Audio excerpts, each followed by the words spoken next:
Good evening. If you would like to listen to a 41-year-old grown adult drone on and do a fit check and pull out a whole bunch of different shit and talk for a long time, hopefully for 20 minutes, you've come to the right place. Also, this is the 500th standard video you've probably watched, but I hope to cover things from my own perspective. If you've been following my journey, maybe cover things that haven't been covered. Anyways, let's begin, everybody. I ordered these on October 6th from Solo Inline, a shop in Quebec, the very far side of Canada, way this way. The only shop in Canada to get them. Shop Task didn't get them, and there's a couple other smaller shops. So thank you, Solo Inline. That way I didn't have to pay import or anything from another shop. I ordered them on the 6th, and we're at about the 6th month mark, and they finally got here. That didn't bother me too much. I've ordered things within rollerblading. It is a standard thing to pre-order a product and it not come for a while. That's totally fine, especially you're waiting through winter. If I would have got these earlier, I may have had a worse experience with them, in the middle of winter. It's a good time to be getting them. The street cleaners have been coming out. I'm in better skating shape. I've been reflecting more, trying different setups. So it's not that bad, but 6 months. Also, it's a V1. So you have to remember the V1 of anything.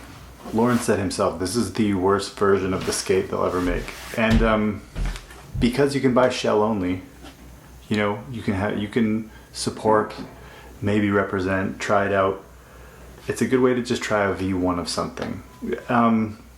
David from Wheel Scene was talking about, remember the V1 908? Everybody was very happy and excited to support, but it was a little floppy and there was hardware issues. They hadn't introduced the bridge hardware, so it's a pretty solid V1 entry. And what is it? Mesmer's on their V3. 909's like on V4 or V3, and Mesmer's like on their V3 probably. The Team Skate is the third version changes, so everybody's dialing it. It's great too. These are all companies with skaters behind them. Everybody's trying to dial it in. So I paid 315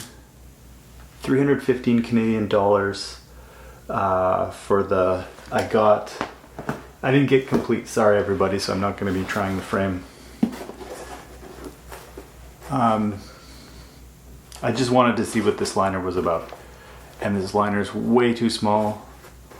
If I wore it around inside of the house for a year or 6 months, it might stretch out. The insole is pretty thick, but no, this is tiny. This is like a size 8 liner.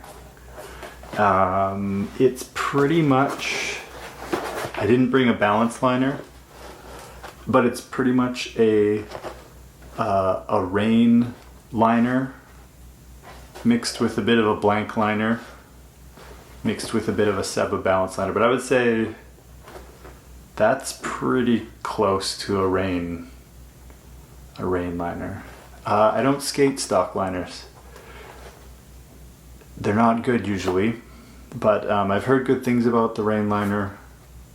I just can't bring myself to do it. I might try the stock liner if I size up, go to the next size of the skate. I might try this. And I was thinking maybe try this in Rems or whatever, but no, it's too cushy. The blank liner is the best stock liner I've tried in any skate. Rollerblade actually has the best stock liners next to when you buy something with an Intuition. So yeah, I'm interested in trying this, but yeah, if you need a quick reference point, it's pretty much a Rain V3 with a Seb balance with a little bit of blank influence. It looks like a good stock liner, honestly. So I got that for 315 Canadian dollars. I got the M shell with the liner. Didn't get it stock. I have frames that I really like. I have way too many frames. So, but I do have a fresh pair of Balance 2s, black, on order. Hopefully they come tomorrow or the next day, and I'll be putting Buddies on. That's what I'll be starting with. I have a good feeling about this being an anti-rocker skate though. Anyways, my history with this skate. There was a point in time where I had zero interest in trying this skate. Right around the time when I found out Lawrence was making a skate, our skate preferences are very different. Specifically, I still don't, the UST7 doesn't interest me. The Sway interests me a little bit more now. There's more people recommending it. But I think the biggest inspiration was the UST7 for this one. And that skate always looked just boxy and simple and great for certain types of skating, but not for the types of skating I wanted to do. So and also, I think when the skate was announced, or he said he was making a skate, I had tried so many skates, and most skates were not great. But I've come to, I have my top three: the 909, the Mesmer, and the M12. It's pretty straightforward now what my preferences are for an aggressive skate. I guess there's a few more that I have to try. If we're getting desperate, we can try the Razor Switch and the USD Sway. People keep asking about carbons and gods. I just don't know if I could do that. Anyways, I could buy 3 of these for the price of a Wizard skate. I could buy 2 of them for what I paid for the Mary Munoz Aeons. I think I could buy 2.5 of them for what I paid for the Adapt. So, 315 Canadian dollars is not too bad at all. I would say it's not a low end introductory skate though. I would say this is a mid-tier skate. But skates were getting a little expensive for what you get. So this is exciting that you can buy a shell only for cheaper than that. I think the shell only would be 200 something, which isn't that bad. That's exciting.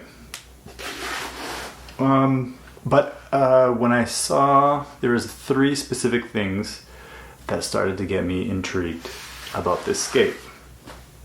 The sole plate, not the Royale groove. I don't normally like Royale grooves like this. Once I wear it in, it'll probably be better. Traditionally, anything that's kind of far outside the boot like that. But the mounting hardware here, it's like the Adapt 6 mount, which, by the way, I pulled that, the plastic was so soft on the Adapt that it started pulling through. Which when it took the washers out, something that's well known, you could see that might be a problem over time. Like that's maybe why they put the washers in. They were maybe worried about these pulling through. Hard to say though. It's so brand new, it's hard to say. But I was excited for the mounting hardware. That was an issue that I had on lots of like when I tried carbons or Seba. It was always so annoying that it was just 2 bolts. So it's 3 mounting points here and 3 here. Really excited about. It's so subtle, but there is a juice angle. Rems were always such a fantastically grinding skate. I almost wanted the juice angle to be more, but I understand it's like a hard thing to design in there. That it would be sweet if it was really slanted like the Rems. I think the SL has it very subtly. It was the sole plate, the mounting hardware, the weight, and I found out how light it was, and then also the V-cut, which the V-cut, I'm not really going to be able to fully feel that until I try the stock liner in a bigger size, or we'll see. I might take the wrap off this and then or do something where I cut down in intuition a little bit. We'll see. What I'm hoping for with this skate is this would exist in the family of, again, I haven't tried the USD7, or no, the Sway is probably not in the family, but the SL or the Fifth Element, but actually good, is what I'm hoping for.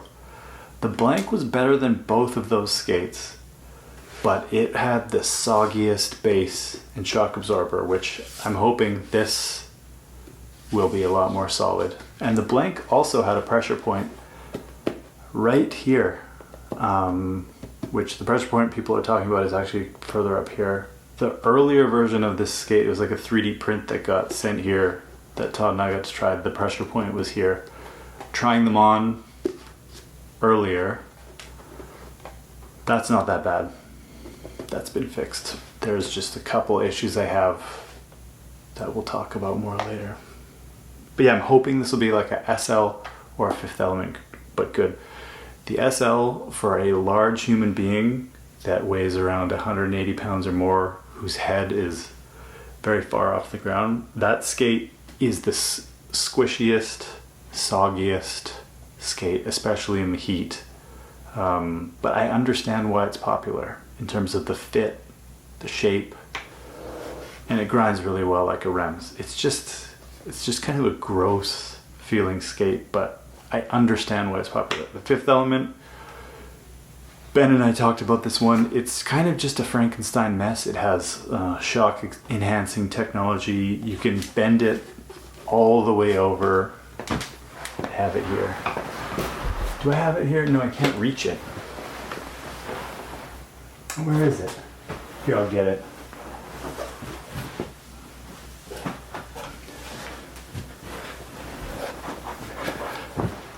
It's, there's way too much going on. It has potential to be a good skate, but this is so sloppy. It's sloppy mixed with really hard. I kind of enjoyed it, but I feel like this will be a better version of this. There's things to like about this one. I bet if you skated it for a while. But my toe is also right up at the end of this one. Back to my notes. So I'm not worried about the stiffness of the skate. I'll tell you why, because most aggressive skates that I've skated are too soggy and too sloppy. So it's actually refreshing to have something that's stiff. If they do end up making it softer for the V2 or the V3, I recommend getting these because they're probably going to be really good for big wheels, which is usually the reverse for skates, that most aggressive skates are so sloppy that they can't handle big wheels. This one's pretty exciting, that having a stiff skate is a good thing. It was the reason, the Unnatural could kind of do a little bit of everything, but it was too stiff for people who wanted to do, step on back fars, things like that. But it was amazing for big wheels and aggressive. The Unnatural was always too stiff because this cuff, it's similar to this. This cuff wouldn't move, and I think for the later version they were going to change the stopper to give it more movement. And also, this brings me to the flex zones. But that point was like, it usually doesn't go that you're excited for a skate to work well with big wheels. That's a good thing about this. When we were trying like different versions of the Unnatural, they tried to do like a flex notch here. And I remember it disconnected the top and the bottom of the skate so much that you would get unpredictable things happening on landings where the bottom would almost want to go one way and the cuff would still hold your ankle, but you'd get unpredictable stuff happening. So the whole flex zone thing, it's a pretty dangerous game. You can see Fifth Element has one here and their ankle area splays out, right? So that's a pretty good design. You don't have to worry about that. Mesmer has like a really wide lace throat and it kind of comes in, but this is very flexible here. I think just because it's so wide. Yeah, it's a much wider lace throat, so they don't have to worry about it as much. I haven't had any problems with that. The masterpiece of of like flex and the ankle zone of the skate, the 909, it just keeps impressing me. There's just two things with the 909 that are annoying. The cuff bolts, one, and then the second is, because this is so well designed, these flex zones, you can get what I was talking about, some unpredictability, especially in heat. In heat, this is so squishy that sometimes you're gonna have weird stuff happen because this is so well designed for fit. They almost need little bars or extra plastic to stiffen up the cuff, and the kind of how Solomon has those the Energizer cuff, or you can see that they connected the cuff and the heel area in a really interesting way. That's like, it's so close. The 909, it's the best skate. It's my favorite skate. But the cuff bolts, I can take the cuff bolt thing, just get Loctite, but the heat, whereas I think this skate will perform really well in the heat. It reminds me right now of like when I skated Mesmers. There's like how there's not really, there's no flex cuts or anything. There's a snappiness, more to the PBEX version than this version, but there's a snappiness to the skate that I'm looking forward to trying this one, where I don't think I'm too worried about the ankle area. But I will say, if you look at, did I bring any other ones? If you just look at the way this is designed, the lace throat goes wider, these flex out, this goes outward, there's flex notches in the right places, there's not going to be pressure on top of your foot. I wanted to talk about this further, but without having like pictures, that when you are at a shop or you get these skates in the mail, when you slide your foot into the skate, the way everything splays out organically and naturally is like, it's such a good design. But again, it's a flaw because it can get a little floppy sometimes. But if you just look at that, right, it will fit more foot shapes, more liners. It's just such a good design. And I was wondering, I was like, do they actually really think that much about it? And I grabbed the 908. And then, oh, never mind, I can't get this up. I don't have a Bauer, but I'm like, did Bauer come up with that? It looks like, you know, Bauer probably gets the first, I don't know who gets the first credit of like imagining when you put your foot in that this should all splay out, but the way they did make it different for the 909, and I think it's part of the reason that skate is so good, that they cleaned up some of this area. The 908 always still felt really good sliding the foot in, but the 909, the way the foot sits and slides into the skate, especially with a proper fitting intuition, it's so good. There's a reason it's not just the hype of the company and the marketing. The 909 is a very, very good skate from a design perspective. Do I need to? I have two more here. I have an M12, but obviously you know that's a very tight-fitting narrow skate, and it's opened up a tiny little bit on the top, and the plastic maybe gets a little bit thinner on that top part. This is all talking about the problem area that people are having. The closest thing I can describe to the Standard is the Aeon. It opens up a little bit at the top. It looks pretty close to Aeon, but I would say the Aeon is wider, which people do totally get the same ankle pain in Aeons, but this looks like it's a little bit tighter in than this. People have reported it's the Aeon and the Standard are very close. The Standard goes a little bit sharper up, and the Aeon kind of goes out and cuts off. And I heard the funniest description of the Aeon plastic from somebody, and they said the plastic on these skates feels like Home Depot bucket plastic.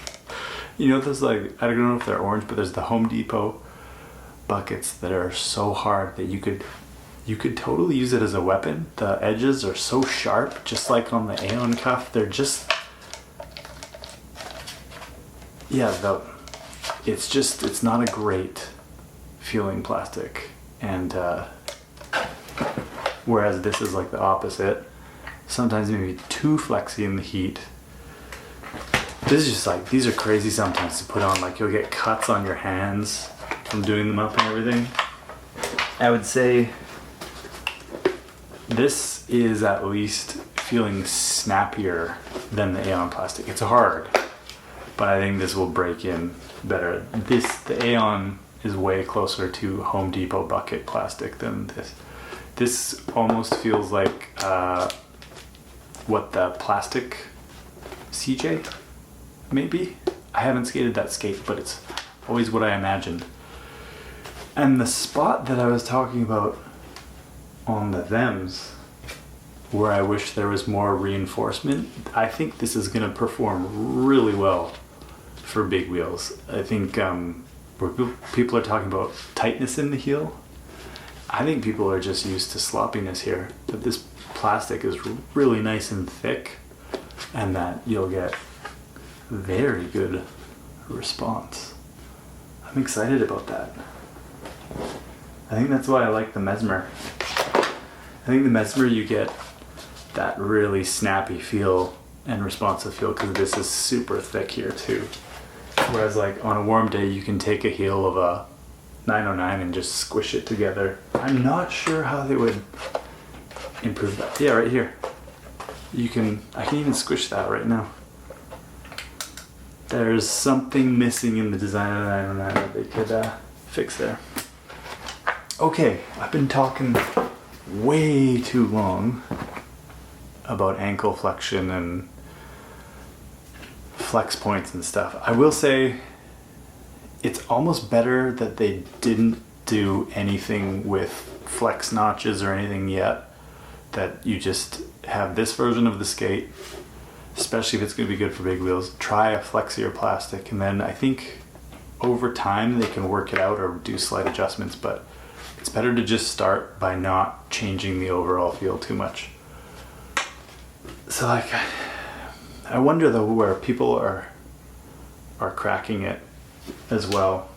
You look at the flex notches in skates, and I wonder if the cracking in the shell could be fixed by some kind of flex notch. I don't know how difficult that is to change on the mold or whatever. I gotta say too, they look way better in person. Not that they didn't look good before, but the texture and everything is really nice. Okay, we have more notes to get through.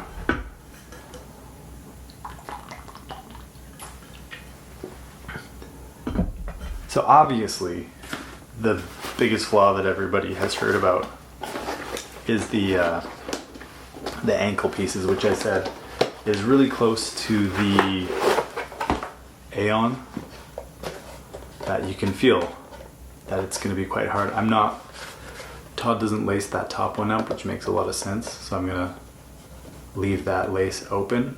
I'm not going to do any heat molding or anything because that seems a little bit excessive. I just want to try them first.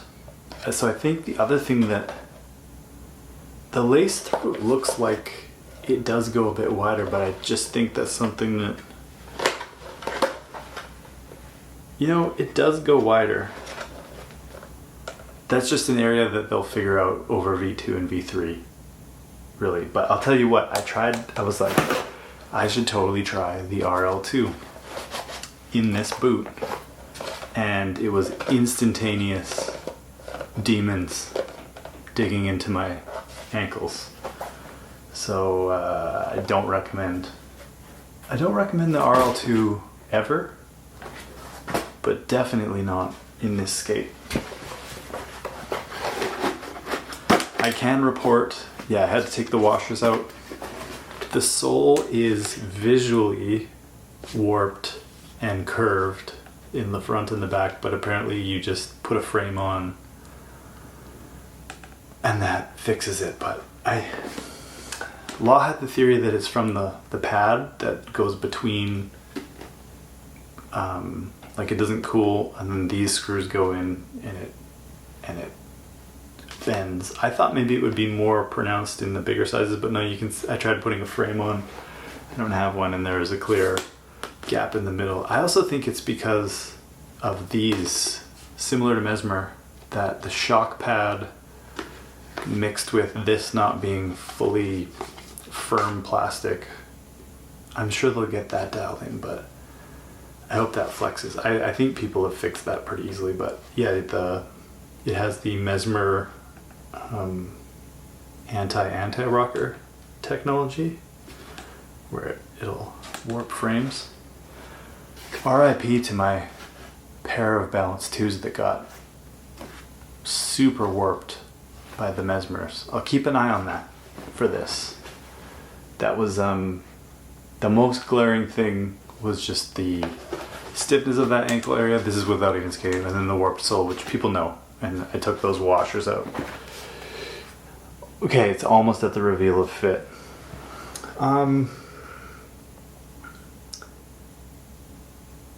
The look down is like a SL and an Aeon. Not as ugly as the SL. The bulbous on the front of the SL is really bad. And not as ugly as the Aeon. So it reminds me of an SL and an Aeon, but it's not as ugly. And the fact that the sole doesn't stick out when you're looking down on it is huge, especially if I was to go up a size. The Seba CJ probably has the ugliest look down.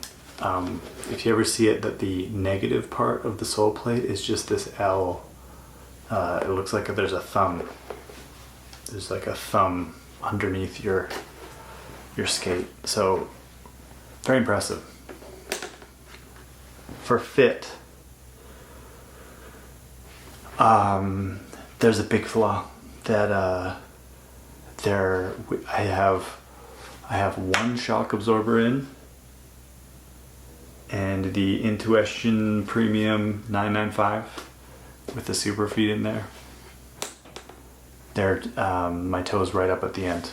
This is a problem with downsizing in a lot of skates. The toe shape, I wish the toe shape just gave a little bit more, like if this was squared off. Obviously skates would look a little weird because the negative would be more like a square.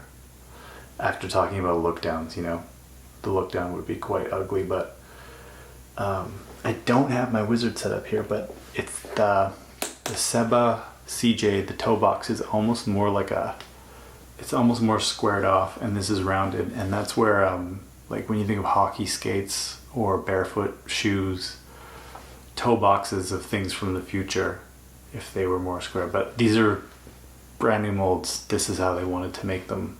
This is where I might just have to go up a size. My toe is like right up against the end, and I'm probably gonna have to do double shock absorbers. That's what Todd had to do, but I would say they're just on the line of not fitting using only the one shock absorber. Like that, there will be black toes that I guess I could get it punched out or whatever, but maybe I'll go a size up. Another thing I'll try is the premium without the wrap, and I might try the V2 without the wrap, because that's how I skated when I skated the Sebas aggressive way back when with wish frames. I didn't skate the wrap, and this is going to be so supportive anyway. So the fit check is that the fit is possibly too tight, but I'm gonna start with one shock absorber because I don't like the idea of stacking shock absorbers, but I think that's what Todd has working. So that's all my stuff. I'm excited for them. I'm also, when I tried Todd's on the responsiveness, When I tried Todd's on, I'll say I didn't do up the buckle. It was just to see if, I remember my toe was at the end, but they felt really good on the roll, responsive, and the sound that they made was amazing. So start with 1 shock absorber and the premium, take the wrap off, try 2 shock absorbers, and try the V2 without the wrap. I'll skate them on the yellow curb at the skate park. I'll skate them anti, flat, wish, and then some wizard setups. And I think this is a skate that I'm excited for because it is stiffer, that I feel like it'll have more to offer across more setups than something very sloppy. That's what I'm excited about, is I will spend more time with this one. So looking at all these other skates, it does things really well that some of these other skates don't. So, and it's only the V1. So congratulations to Lawrence. And wow, there's a lot of skate crisis fodder now. Because I'll tell you what, I can't get the mediums to work. My favorite skate is still the medium 909 with intuitions, with the them intuitions specifically. Because we're filming a wheel edit and these came just before we're starting to film it, and I can't use these yet for a wheel edit. I gotta use the medium 909s with them intuitions. But really excited. And thank you for listening to all that. That was a lot. Sorry if that was too much. If I missed anything, let me know. And we'll be skating these very soon. Maybe even tomorrow. Keep skating or something.